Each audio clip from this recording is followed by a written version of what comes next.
A chuva fina e constante molhava as ruas de paralelepípedos de Paris, formando pequenas poças que refletiam as luzes suaves dos postes. Léo, usando um casaco de lã e uma boina, se abrigava em um café aconchegante no bairro de Les Sociais. O cheiro de café fresco se misturava com o de croissants quentinhos, e uma música leve de piano tocava ao fundo. As pessoas conversavam baixo, enquanto o barulho da chuva nas janelas completava a cena. O ar estava fresco e úmido, e a luz do dia entrava pelas cortinas, criando uma atmosfera relaxante. Léo olhou para o relógio na parede, marcando quase 3 da tarde, e suspirou antes de pegar o caderno que carregava. Começou a escrever palavras soltas, sem ordem, até notar um homem na mesa ao lado segurando um artefato opaco que parecia sugar a luz em volta. Léo ficou na dúvida, mas resolveu perguntar sobre o objeto. O homem sorriu de forma misteriosa e disse que era um pedaço de um lugar distante onde o tempo não seguia regras. Curioso, Léo pediu mais detalhes, mas o homem só entregou o artefato para ele, falando que descobriria sozinho. Antes que perguntasse mais, o desconhecido saiu do café e sumiu na rua. Léo voltou para casa pensativo e colocou o artefato na mesa, observando sob a luz fraca do abajur. Num impulso, tocou a superfície fria e sentiu uma leve vibração. A luz da lâmpada piscou por um instante e, depois, tudo voltou ao normal.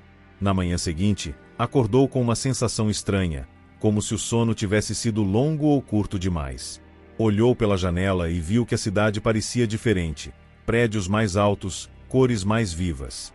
Confuso, saiu de casa e encontrou Amélie, que se apresentou como guia de turismo, mas falava de lugares desconhecidos. Ela o levou a um museu abandonado onde havia mapas antigos com rotas secretas entre mundos. No prédio empoeirado, acharam um mapa desenhado à mão mostrando locais que não existiam em nenhum atlas. Destacava-se uma ilha cercada por areia com a palavra fronteira. Amélie explicou que era um ponto de passagem entre realidades, mas alertou que atravessá-la era perigoso, exigia deixar parte de si para trás. Léo, entre medo e fascínio, decidiu seguir. Durante a viagem, notou transformações sutis no corpo e na mente. Memórias sumiam, outras surgiam do nada. Ao chegarem ao deserto da fronteira, o grupo enfrentou provas estranhas com decisões morais que alteravam o terreno ao redor. Quando alcançaram a ilha, o artefato brilhou intensamente. No deserto, Samir, líder de um grupo de viajantes perdidos, viu uma tempestade de areia se formar. Decidiram se dividir.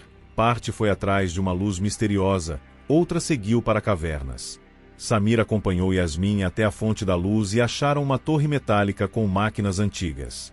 Ao tocar uma engrenagem, Samir teve visões de guerras e civilizações extintas.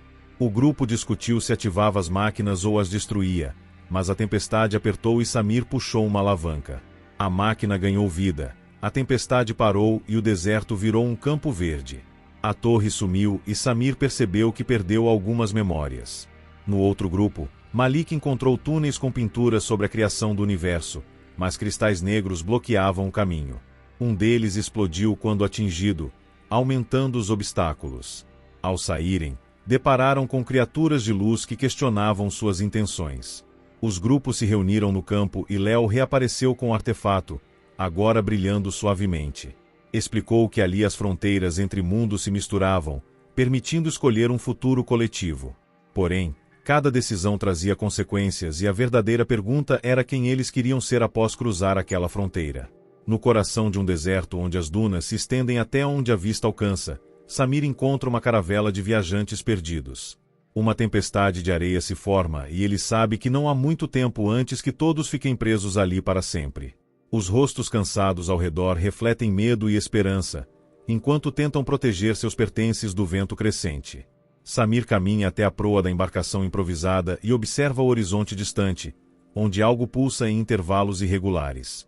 Ele chama a atenção dos outros, apontando para a luz intermitente, e logo todos debatem seguir o fenômeno ou buscar abrigo nas cavernas próximas. Yasmin, uma mulher, argumenta que a luz pode ser um sinal de resgate, enquanto Malik, um homem mais velho, insiste que é uma armadilha natural. Após discussões acaloradas, o grupo se divide. Metade segue para a luz, a outra metade para as cavernas. Samir decide acompanhar Yasmin e mais 2 em direção à luz. A tempestade piora, cobrindo o céu com areia vermelha densa que dificulta a visão. Eles tropeçam, mas continuam guiados pelo brilho cada vez mais forte. Ao chegarem à origem da luz, encontram uma torre metálica gigante e inclinada, coberta de símbolos indecifráveis. Dentro dela, máquinas antigas parecem funcionar, embora não haja ninguém por perto. Quando Samir toca uma engrenagem, visões invadem sua mente, guerras futuras, civilizações extintas. Ele compartilha as imagens com o grupo, que se divide entre vê-las como aviso ou oportunidade. Enquanto isso, Malik e seu grupo exploram túneis labirínticos com pinturas sobre a criação do universo. Malik interpreta os desenhos como um mapa celeste, mas passagens estão bloqueadas por cristais negros que emanam calor e vibrações estranhas.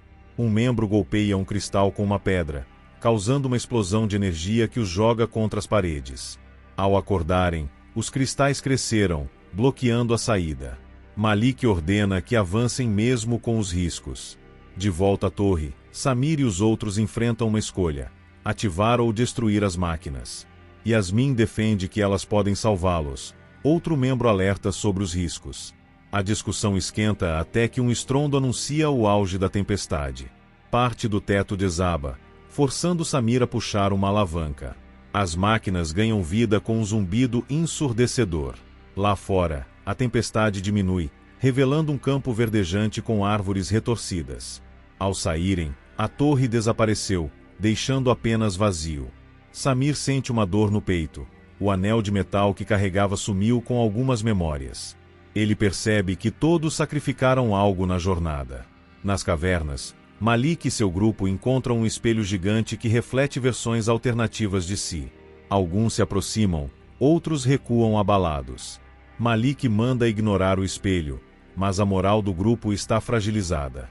Ao emergirem, o campo verde não é pacífico. Criaturas de luz flutuam curiosas. Uma delas projeta imagens na mente de Malik, explicando que o mundo é resultado de um experimento humano para transcender a existência física.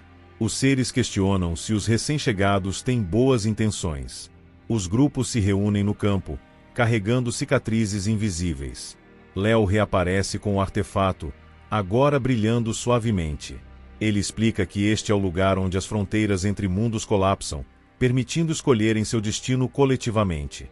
Mas a decisão exige consenso. Surgem divergências. Alguns querem voltar para casa, outros ficar. Yasmin sugere dividir o artefato para que cada um siga seu caminho, mas isso pode destabilizar o mundo. Samir propõe um ritual onde todos toquem o artefato e expressem seus desejos mais profundos. Hesitantes, concordam. Ao fazê-lo, uma luz intensa os envolve e uma voz pergunta se aceitam as consequências. Todos dizem sim, e portais surgem, cada um levando a um destino diferente. O grupo decide escolher livremente. Léo atravessa um portal e desaparece. Um a um, os outros o seguem até restarem apenas Samir e Yasmin. Eles trocam um olhar longo, prometendo nunca esquecer a jornada, e entram em portais separados. O campo verde desvanece como se o espaço se reorganizasse. Em algum lugar além da realidade, os fragmentos do artefato continuam pulsando, guardando as memórias daqueles que ousaram cruzar as fronteiras do possível. Os portais se fecham um a um até que o campo verdejante desapareça por completo, deixando para trás apenas um vazio silencioso onde antes havia vida e escolhas. Em diferentes cantos do multiverso, os viajantes começam a emergir, cada um em um mundo moldado pelas intenções que projetaram ao tocar o artefato.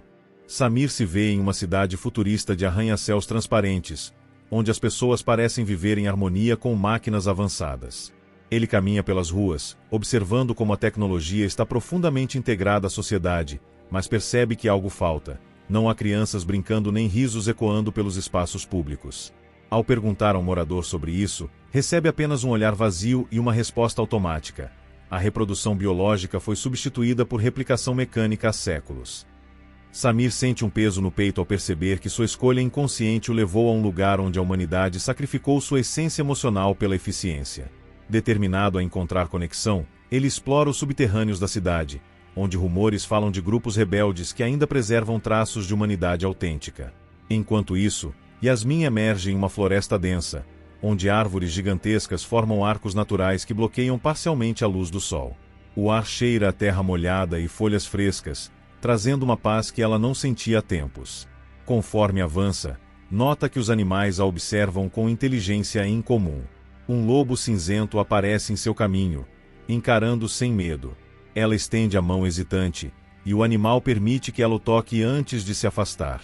Yasmin o segue até uma clareira, onde seres humanoides com traços animalescos vivem em comunidade.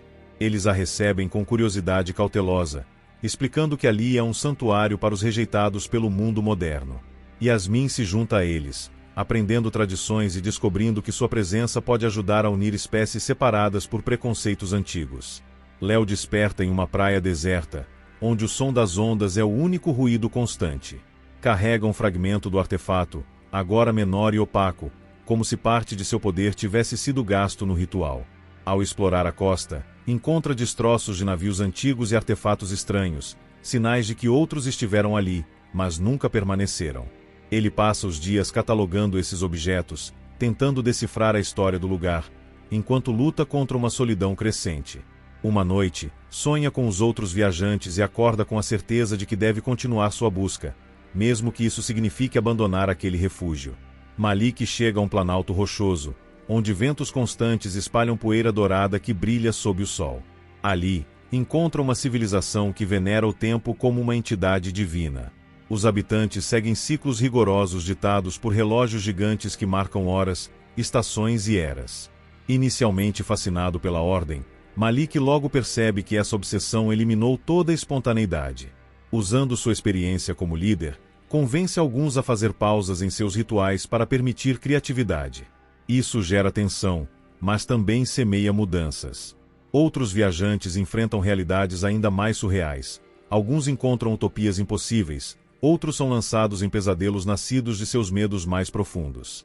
Todos, porém, carregam fragmentos da jornada compartilhada, lembranças de escolhas feitas ou não, que moldam suas novas vidas. Em um desses mundos, duas crianças encontram um pedaço do artefato em uma caverna e, ao tocá-lo, abrem acidentalmente um portal que reconecta os destinos dos viajantes. Mesmo distantes, todos sentem uma perturbação no ar, como um chamado invisível. Cada um decide se responde ou permanece. A decisão final cabe a Léo. Ao retornar ao ponto de origem, ele compreende que o verdadeiro propósito do artefato nunca foi guiá-los, mas testar limites e forjar conexões. Reúne os fragmentos restantes e reconstrói o artefato, sabendo que isso pode abrir um portal incerto. Quando faz, uma luz ofuscante envolve o planeta, fundindo todas as versões dos viajantes em uma única realidade, onde passado, presente e futuro coexistem. Nesse novo mundo, eles têm a chance de reescrever suas histórias, não como indivíduos isolados, mas como partes de algo maior.